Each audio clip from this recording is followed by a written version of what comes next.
Testing, testing. Sammy.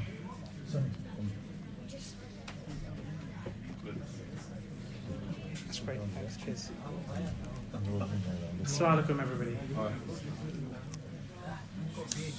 Akil, is there anybody hiding around the corner? No. Everybody's here. Okay, fine. So, not too many people are scared of you. So, assalamu alaikum, everybody. So, something apt that I just wanted to start with today. Please, sunlight. If I speak a little bit, if you need me to put the volume up, just let me know, guys. Yeah, a little bit up. Come on then. What's your uncle? Can you put the volume up?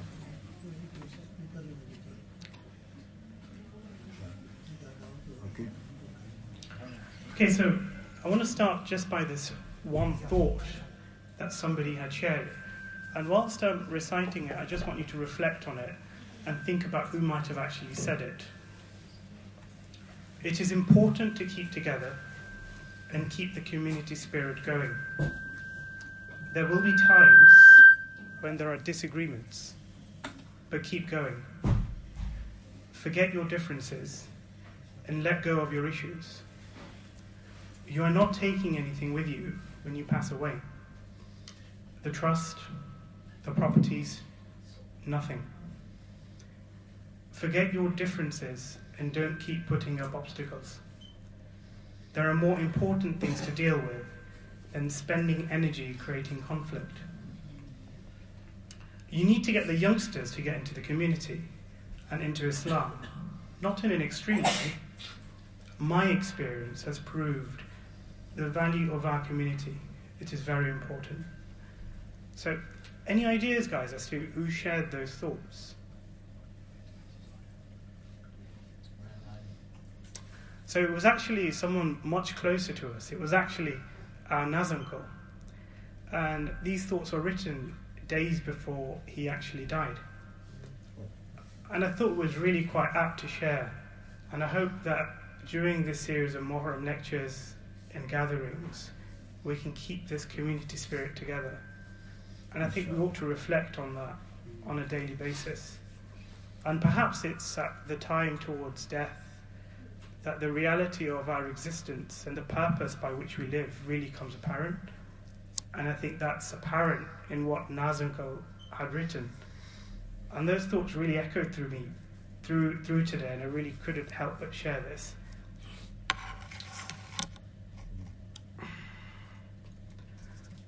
So this is a bit that I had planned. So thanks for giving me the opportunity to speak a few words at the start of each majlis in Moharram. The reflections on my own journey, and hopefully will act as an iris of reflection for you guys too, for you all, in your own personal sort of way. I'm quite simply intending to reflect rather than preach to you all, because I'm not in a position to preach to anybody. The words that I share through these days are going to be words which I will need to learn from for my own self. I found it difficult to choose a topic, let alone be sure that I wanted to share a few words with you all. I wasn't sure whether I wanted to do this and whether I had the time, to be honest. I mean, I'm working 5 days a week, got busy home life, we've just welcomed our new sister-in-law into the family, and I really wondered, do I have the time for this? And then on that day when I was just thinking about as to whether I wanted to speak, I was filing some blood results for patients, and I came across a blood result that I didn't know the patient associated with the result. So I looked at the kidney function; it looked terrible, really bad, which it wasn't good news for the patient. And I inquired a bit further, looked into his records. He was a 39-year-old Asian guy, and he had end-stage kidney disease, and he was on a waiting list for a kidney transplant. And without a kidney transplant, he would die.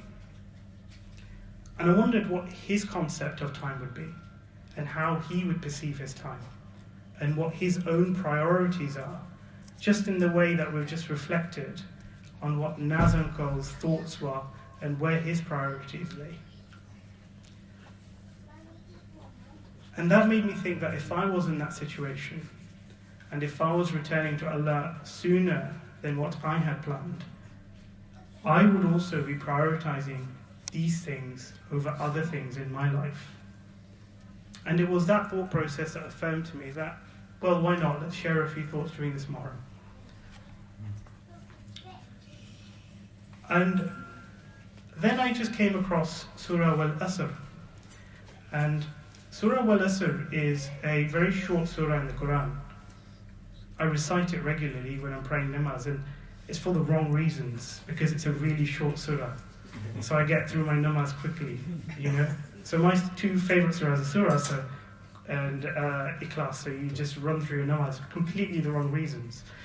But because I use it so often, I thought, hold on, there's an association and a connection with time when it comes to Surah Al-Asr. So I just want to go through the Arabic and then we'll talk about the English translation. أعوذ بالله من الشيطان الرجيم بسم الله الرحمن الرحيم والأسر إن الإنسان لفي خسر إلا الذين آمنوا الصالحات وتواصوا بالحق وتواصوا بالصبر. So in the surah, Allah swears by time. And He tells us that man is in a state of drowning loss. All men are in a state of drowning loss. There are exceptions to this, except those who believe and do good and enjoin on each other truth and enjoin on each other patience. So you guys following me so far? Yeah, are we engaged? Okay, fantastic. So I'm going to take you on a short journey, and I just want yourself to imagine that you are in this particular position. Imagine now that you went for a swim. You started to feel unwell, and you became unconscious, and you started to drown. So in that situation, do you have a lot of time? There's not much time, is there? No.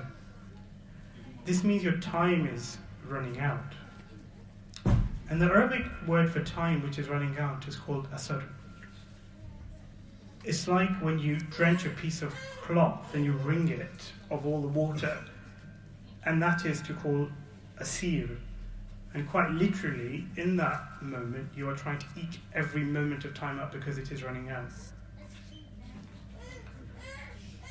Now, going back to the pool, you're unconscious, you're drowning. What is the first thing you need to do to survive?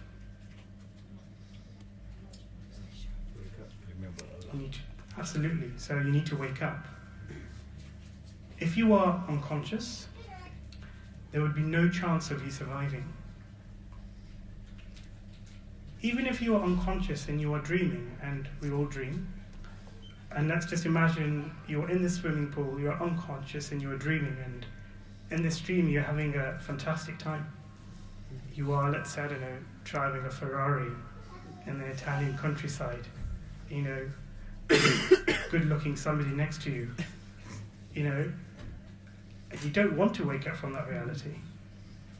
But it doesn't matter as to whether you are dreaming or whether you are not dreaming, the reality still remains the same.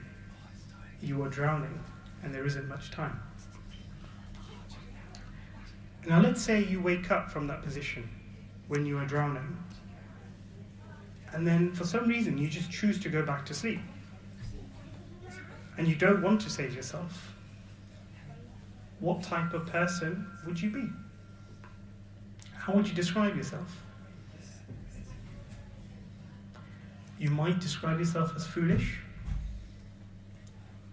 If you had no courage to accept reality and decided you were going to put yourself back to sleep, even though you awoke, you only have yourself to blame for your own death. Are we agreed on that? Yeah? Now let's imagine you did wake up from that unconscious state.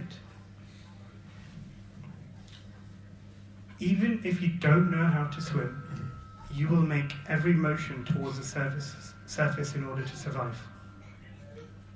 So the first condition is that you wake up. And the second condition is that you will need to make some effort to get to the surface to survive, irrespective of whether you swim or whether you don't swim. Let's say you then make every effort to get to the surface, you get to the surface and you gasp for air, and suddenly you're pulled back down again. You look down and realize that there is a chain around your foot. You look down and you see that you've got a chain connected to your brother, who is also at the bottom of the pool. You realize that your brother is unconscious at the bottom of the pool, and his chained too. Now, what do you need to do in that circumstance? Because you're in a pool, you are unconscious, you awoke, you swam to the surface, you then were pulled back down to the floor because your brother was chained to your foot. He himself was unconscious. Well, you'd need to wake him up, because if you didn't wake up, you'd be pulled back down, and both of you would die. Let's say you go down to him, and you try and wake him up, and he says, no, I know practically in a swimming pool you're not going to have a discourse, but let's just...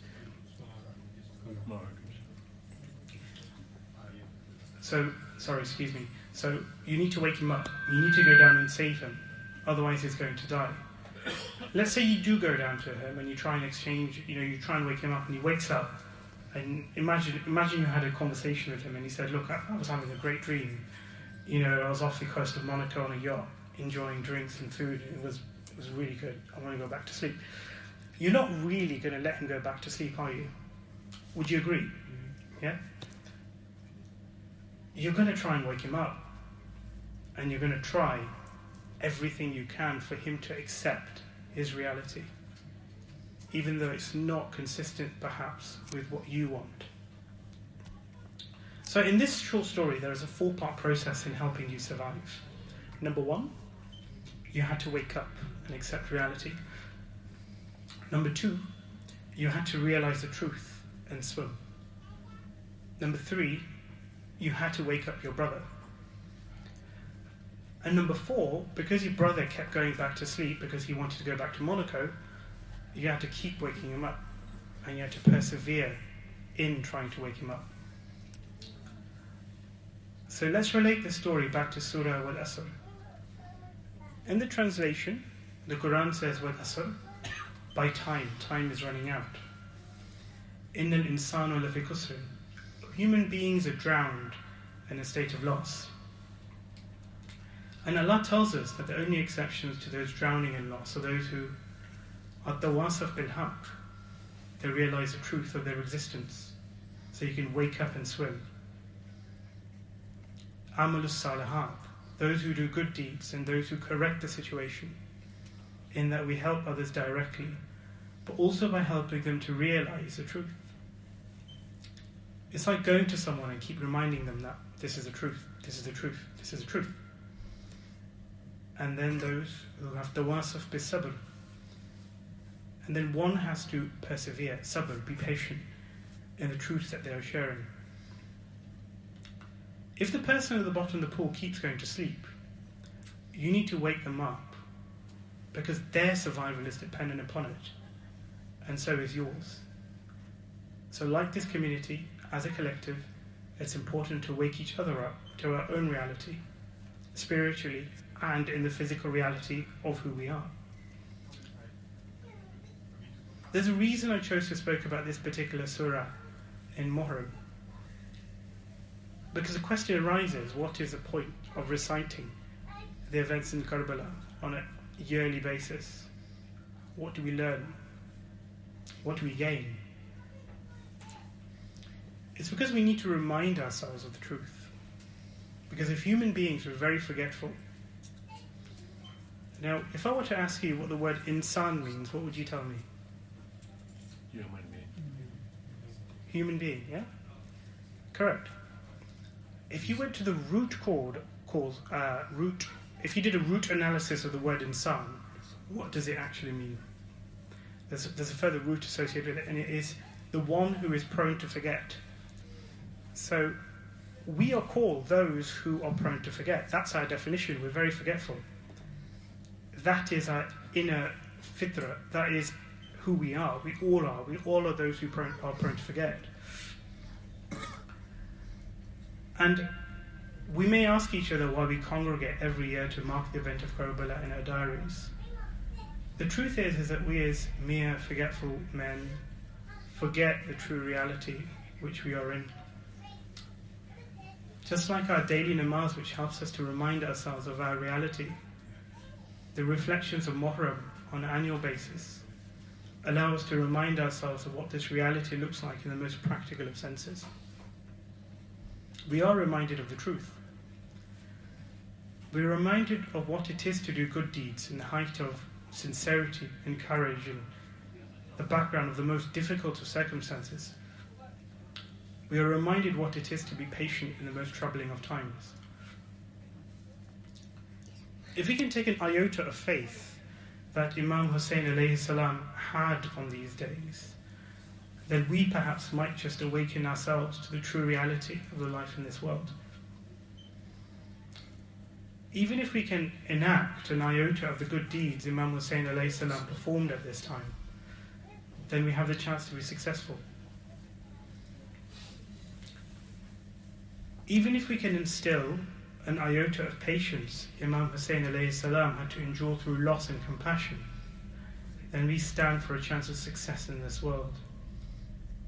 And remember, the definition of success that our materialistic secular society places is very different to the true definition of success that people who observe their mortality coming on perceive it to be. So if you go and ask people who are about to die as to what their definition of success would be, it won't be material success. It will be very much something different. It will be about the quality of your relationships, perhaps. So Karbala shows us how to manage in difficult times with dignity, shows us how to maintain relationships, it shows us compassion, and it shows us how to forgive. So today I introduce you to the concept of Wal Asr and its association in Moharram. We talked about the idea of waking up to the truth, being those who do good deeds and those who patiently persevere. One thought that's just come to me now that I forgot to perhaps mention is that Wal Asr doesn't impose those conditions just on Muslims.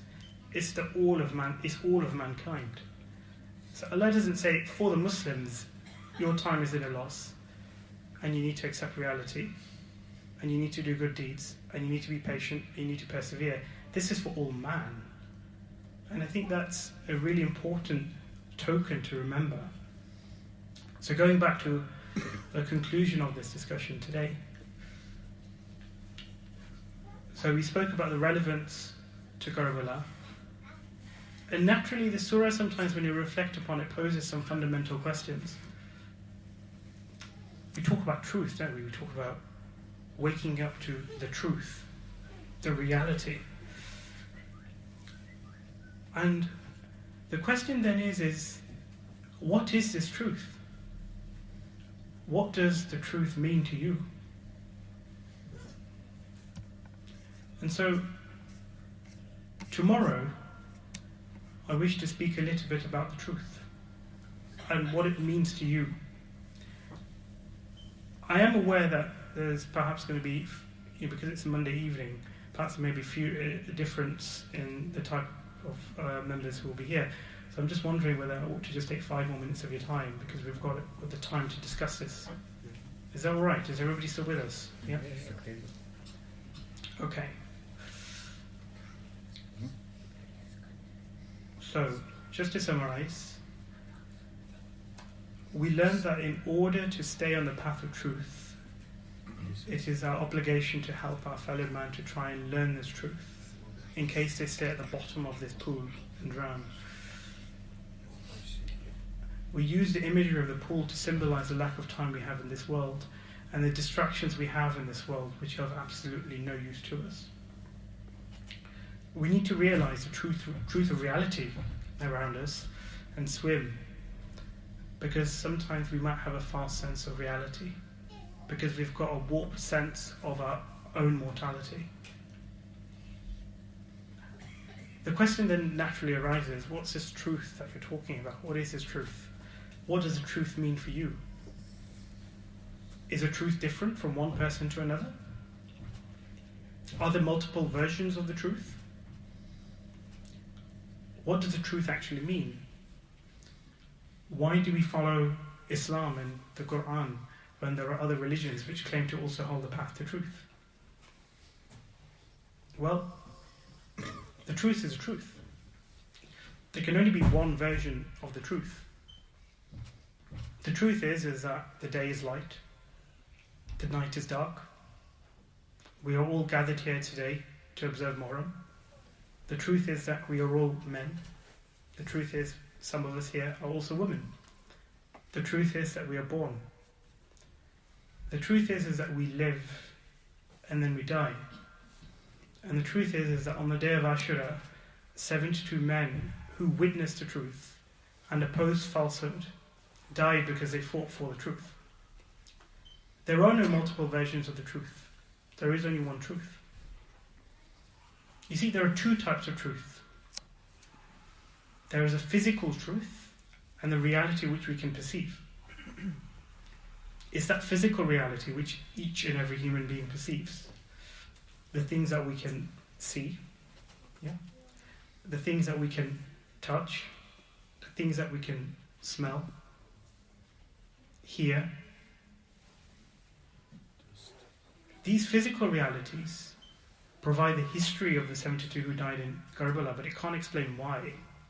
We know these things happened, but the question why still requires an understanding of a deeper type of reality.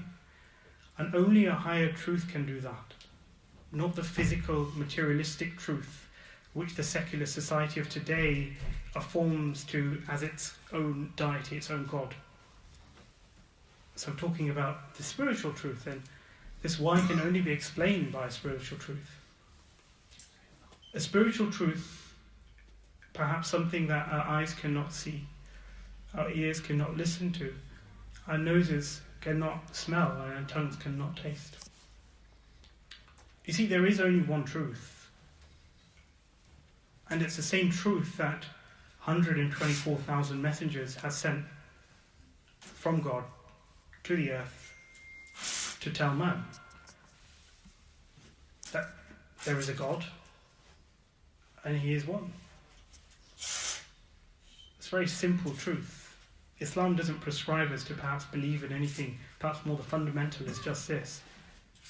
And what the 124,000 messengers had been sent to earth to preach was just that one fact. And then we talk about the truth in relation to our relationship with our Creator, that we simply submit to His will.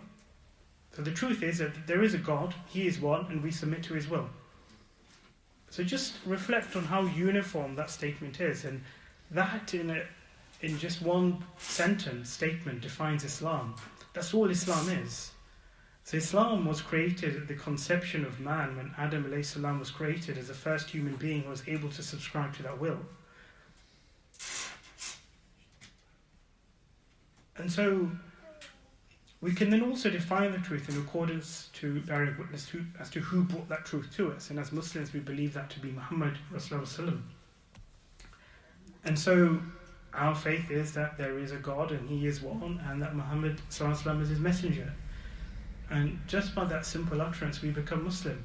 So let's just recap. So all you need to become a Muslim is you believe that there is a God and He is one, and that I submit to His plan, and that Muhammad is the one who brought this truth.